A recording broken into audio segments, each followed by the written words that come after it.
Tragedy is something that we all experience in life, and we can't control this. The only thing we can control is how we respond to the tragedy. I'm going to share with you two different stories, one about a man named Ben and another about a man named Jeff. Let's look at our friend Ben. Ben is a 28-year-old happy man. He works a comfortable 9-to-5 job, he has a dog, he has a house, he has friends and family that all love him, and he has a lovely girlfriend who he is planning on proposing to in the upcoming years. From the outside looking in, everything is going right in his life. The best way that I would describe Ben's life is the white picket fence life. Ben and his girlfriend have been dating since they were 18 years old, and he is truly in love with her. From a very early age, they would talk about their futures together. They would talk about what kind of wedding they would want. They would talk about the type of house they would live in. They would talk about how many kids they would want. And when Ben heard this, he wanted to provide for her. Ben wanted to give her everything that she wanted out of life, and he was willing to do the work in order to do this. So one week, Ben had to leave town for work. So he cleaned the house, took his dog for a walk, kissed his girlfriend goodbye, and he was on his way. Halfway through his out-of-town work week, he learned that he could actually come home early if he wanted to. So Ben decided to do something nice for his girlfriend. He decided to surprise her with flowers and chocolate in an attempt to be more spontaneous, which is a quality that his girlfriend really likes, and it's something that his girlfriend would wish that he did more of. So Ben drives home and he is walking up to the door with flowers and chocolate in hand, excited to surprise her. He opens the door and the first thing that he noticed were someone else's shoes were on the floor. He did not really think much of it. He figured that she had some friends over. She was, after all, a very social and friendly person, and because he was gone, she might have been bored. He walked around the downstairs of the house looking for them, but he didn't see anything. But he did see that there was an open bottle of wine sitting on the kitchen counter. He went upstairs to look more, but still, there was nothing. At this point, he was getting a little confused. Was she even home? There was only one room that he had not checked, and that was the bedroom. So Ben goes up to the door and he opens it, still having flowers in hand. And what he saw would haunt him for the rest of his life. He saw the girl that he had been dating for 10 years, the girl who he had said that he was going to marry, the girl that he had planned his future with. He saw this girl in bed with another man. The moment that Ben saw this, his heart sank and he felt his stomach turn in knots. His head began pounding. He felt physically sick. In that moment, the only words that Ben could really muster was, "You need to leave." The next day, she packed up all of her bags and just like that, she was gone. The next few months would prove to be the worst months of his life. Because he was so heartbroken, he started to perform worse at work. He stopped exercising. He stopped staying in contact with his friends and family. He would spend his nights in front of the TV cursing his girlfriend's name. He would ask himself, how could she do this to me? I wanted to give her everything. I told her that I would give her everything that she wanted, but yet she still does this to me. This woman ruined my life. This behavior continued over time, and it got so bad that Ben almost lost his job. And because he could not afford this, he did pull himself together a little bit, and he did just enough not to lose his job. But his mind and body were still only half there. He was never fully engaged in anything that he was doing. He spends the next few years doing a good enough job not to get fired. But he was still miserable and depressed, and he kept blaming his girlfriend for the way his life was.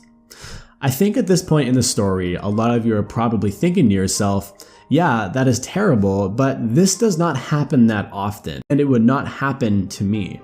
And my response to that would be, just wait until you get older. Things change a lot when people get to the stereotypical marriage age, which would be around 28 to 30 years old. And these types of things are much more common later on in life.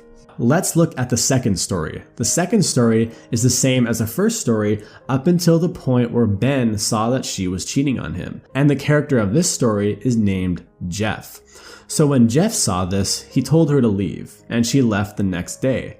And of course, Jeff was heartbroken. He cried and didn't understand how she could do this to him. He spent the next few months in pain, crying his life away and cursing his girlfriend. He would ask himself similar questions. How could she do this to me? I wanted to give her everything. But it's at this point when Jeff does something different. Instead of cursing her name and thinking to himself how awful of a person she was, Jeff asked himself a question that 90% of people will never ask.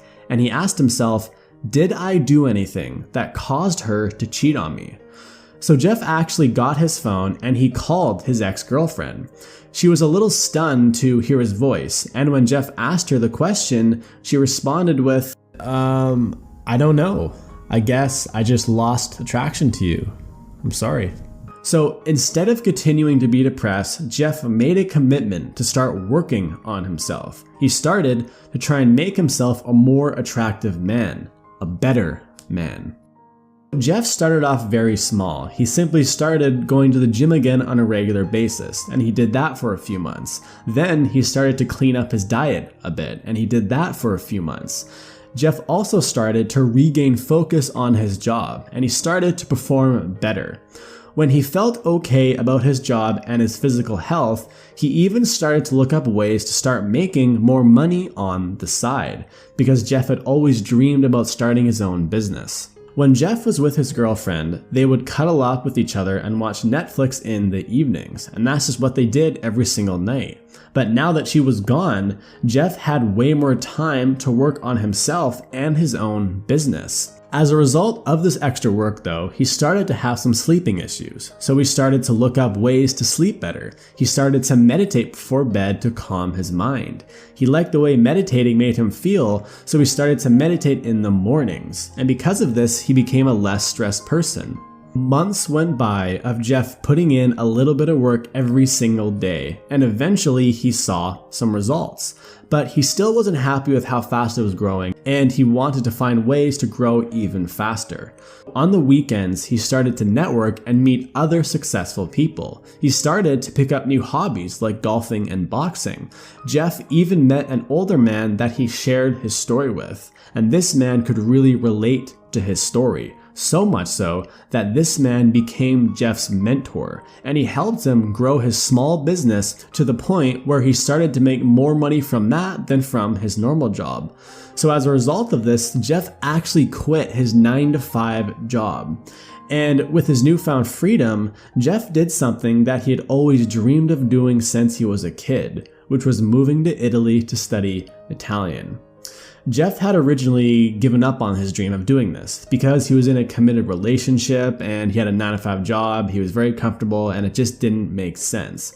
But because his girlfriend was gone, because of his new online business, he decided to pack his bags and move to Italy for 6 months. So as Jeff was sipping a beer on the beach with his laptop in his hand, looking into the deep ocean with the sun out, he had felt something that he had not felt in a long time, which was happiness and gratitude. He thought back to the last time he had felt like this, and it was when he was with his girlfriend, and then suddenly he had a flashback to her cheating on him. He thought to himself, although seeing my girlfriend cheat on me like that cut me very deep, and in a lot of ways it broke my heart. And in some ways, I am still not over it.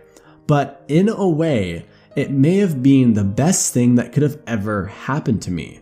If that didn't happen to me, I would have never started working out on a regular basis. I would have never improved my diet. I would have never had time to start my own online business. I would have never had the ability to come to Italy and fulfill my dream. I would have continued to work at my job and spend my evenings watching Netflix with my girlfriend in my comfortable state. From that point on, Jeff continued to live his life of trying to be better every single day, and he never stopped working on himself. The lesson of these two stories are simple, but it's crucial to understand.